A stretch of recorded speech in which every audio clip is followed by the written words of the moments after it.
Mr. Callan here to help you with Chapter 6, Lessons 9 and 10, adding, subtracting, mixed numbers, no matter what the assignment, page 171. If you'd like to, pause your video, check your answers, and come on back when you're ready. We will be talking about 46 to 49 in class, but as always, if you have any questions, bring them here.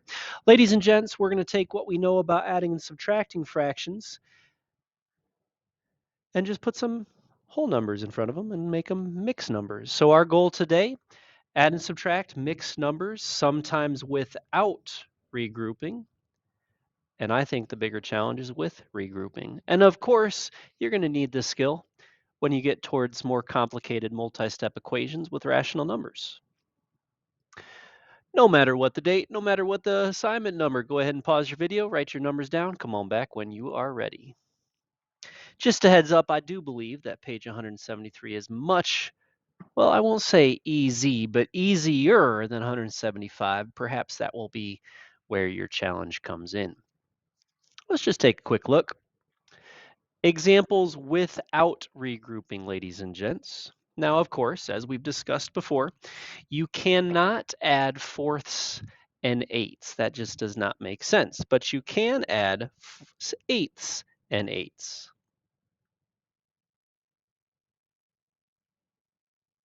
So let's go ahead now. We'll add 1 and 6/8 with 2 and 1/8. I would always add the parts first. That's just my recommendation. So if we add 6/8 and 1/8 together, that naturally will make 7/8. And 1 whole, there it is. And 1 whole and 2 wholes, 3 wholes. Now, does that divide or reduce? In fact, that is simplest form. So our final answer here, 3 wholes and 7/8. Once again, we take a look at the next example, example 2. If you'd like to, pause the video, do this problem on your own, come on back when you're ready. 6 9ths would not do. Now, I've heard some people that just multiply right off the bat and use 54ths. I'm okay with that. However, one could argue that the least common denominator will save us a bit of trouble, and in this case, it would naturally be 18ths. Now that would mean we'd have to multiply by 3. In fact, 1/6 will be the same as 3/18. Multiplying by 2, 5/9 is the same as 10/18. I'm not changing the amount of pizza, just cutting it up into different slices, so that now they're the same size slice. If you have 10/18, you add 3/18, you'll have 13/18. 5 wholes and 3 wholes make 8 wholes. Does it divide or reduce? And the answer is nope, that fella is simplest form. Final answer, 8 wholes and 13/18. On to number 3. Once again, it is very difficult to subtract tenths if you have halves. On the other hand, you can take away tenths if you have tenths. So naturally, 1/2 is the same as 5/10. 5/10 take away 3/10. Okay, here's where things get interesting, ladies and gents. When we do this, you always need to ask yourself, do you have enough slices to take away? If we're trying to take away 3/10, do we have enough? Well, sure, Mr. Callan, we have 5 pieces. Let's take 3 of them away. That would give us 2. Oh, I forgot to write that down. That would give us 2/10. 7 wholes take away 4 wholes is 3 wholes. And yes, this one will in fact reduce. Most of you can do that mentally, but I'm going to write it out to be nice and clear. If you want, pause your video, complete example 4, come on back when you're ready. In this particular case, 8 and 6, I would suppose you're welcome to do 48. I myself will use 24ths. And of course, the nice part about 24ths being the least common denominator, multiplication seems a little easier because it's smaller numbers. One could argue that 5/8 is the same as 15/24, and 1/6 is the same as 4/24. Now again, the first thing we should do we have enough slices to take away? Well, yes, Mr. Callan, we can take away 4 when we have 15. And we can take away 1 whole when we have 4 wholes. 11/24 neither divides nor reduces nor needs regrouping, so our final answer will be 3 wholes and 11/24. All right, friends, that is examples without regrouping. If you wish, you can actually pause and go on and begin the first page of the assignment, and then come back to this video when you're ready for some regrouping. Now, here's why regrouping might be helpful, and this is just a subtraction example, of course. But let's say we want to take away 2 1/3 when we have 4 1/6. Now, folks, it's hard to take away thirds when you have 6. So I could go ahead and I can find a common denominator, and naturally, 1/3 is the same as 2/6. Mr. Callan, we seem to have a problem here. How am I supposed to take away 2 slices when I only have 1 slice? It doesn't work. So this is where regrouping comes in. I want you to take a look at the picture where you see not 1, not 2, not 3, but 4 wholes and 1/6, right? Well, we could in turn cut up another one of those holes and just regroup it from there.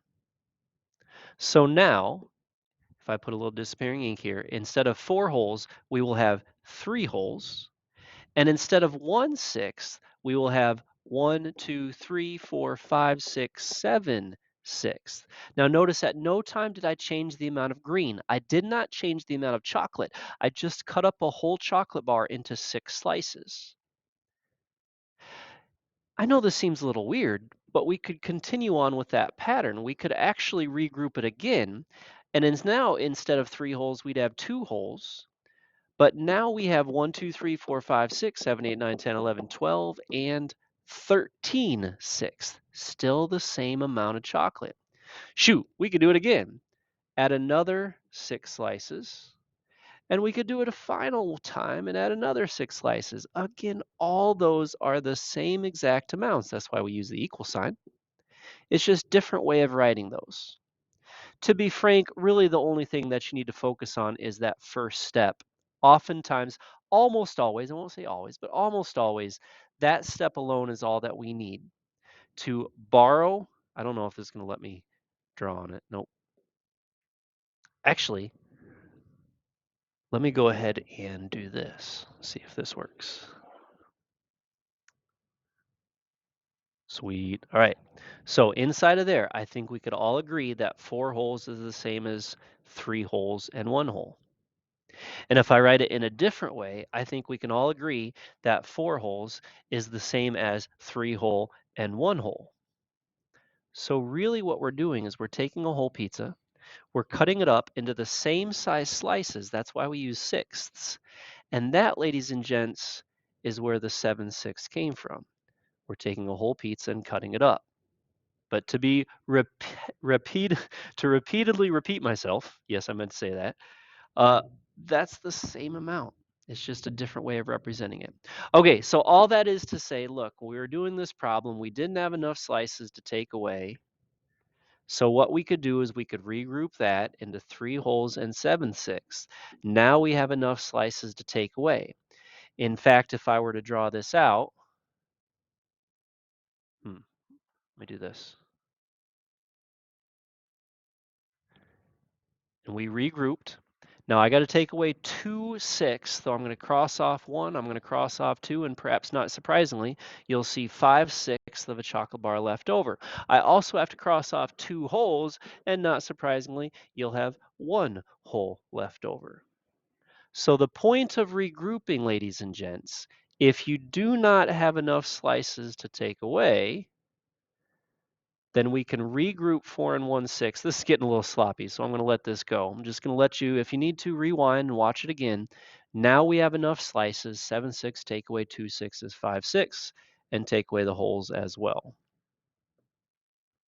All right, so let's do a couple of these together. At some point, I'll ask you to pause if you'd like and work on this.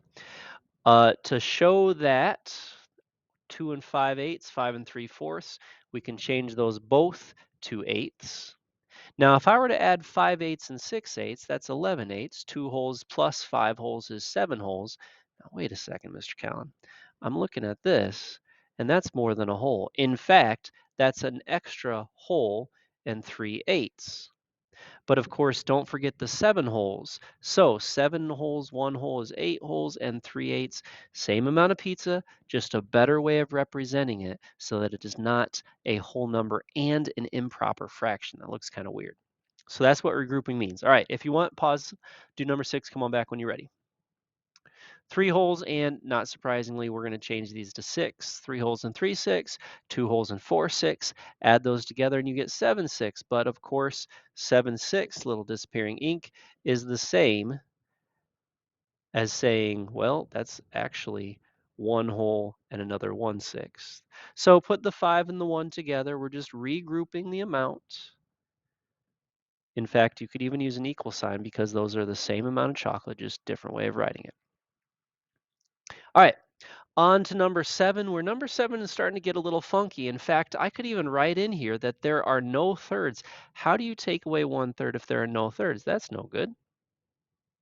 So what we can do is regroup. Now again, how did we do that? We borrowed a whole. I think you'd all agree that 8 and 1 whole is the same as 9 wholes.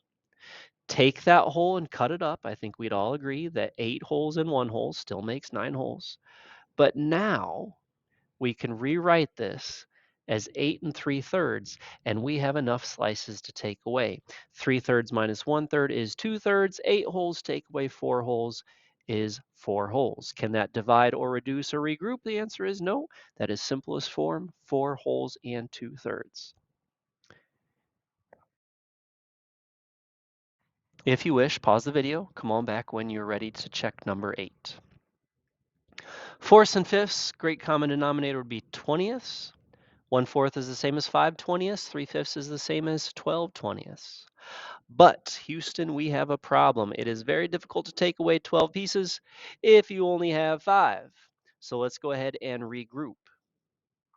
Again, take a whole away. 6 wholes, 1 whole, still 7 wholes. Take that whole, cut it up into the same size slices. So now, instead of 7 wholes, we'll only have 6. And instead of 5/20ths, instead of 20/20ths, let's put those together. Let's regroup into 25/20ths. So we have enough slices to take away 12. 25 take away 12 is 13/20ths. 6 take away 4 is 2. And that neither divides nor reduces nor regroups. Hey, folks, you can always go backwards anytime you want. If you were to add together these quantities, 8 wholes, 4 wholes, and 4 wholes is 8 wholes, 2/3, and 1/3 is 3/3. And yep, that sure looks like it was the original 9. In like manner, you could add 2 and 13/20ths and 4 and 12/20ths. And in the end, it should be 7 1/4. To check the addition problem, you could go backwards and subtract. You could subtract 6 1/6 minus 2 2/3, and it, of course, should be 3 1/2. All right, that was a little long-winded if you ask me, but I hope that kind of dug in, especially the visuals when it comes to regrouping.